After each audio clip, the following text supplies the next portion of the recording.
प्यारा सा recording dance और ढेर सारा फरमाइश आया है। यादव जी को सैया बना लीजिए, इसके लिए तो काम चला लीजिए और आप लोग शांति बना करके बैठेंगे तो सभी गाना बजेगा। और फिर से भाई अगला बैकग्राउंड की बाहर अगला रिकॉर्ड डांस आपके लिए यानी कि हसीन कलाकारों के माध्यम से और फिर से आप तमाम संगीत के चाहने वाले दोस्तों के नाम एक और खूबसूरत से प्यारा सा रिकॉर्ड डांस।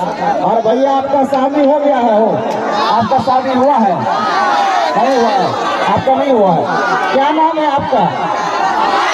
और इनके लिए मैं कहना चाहूंगा आपकी जिंदगी में कोई गम ना हो और आपकी खुशी कभी कम ना हो।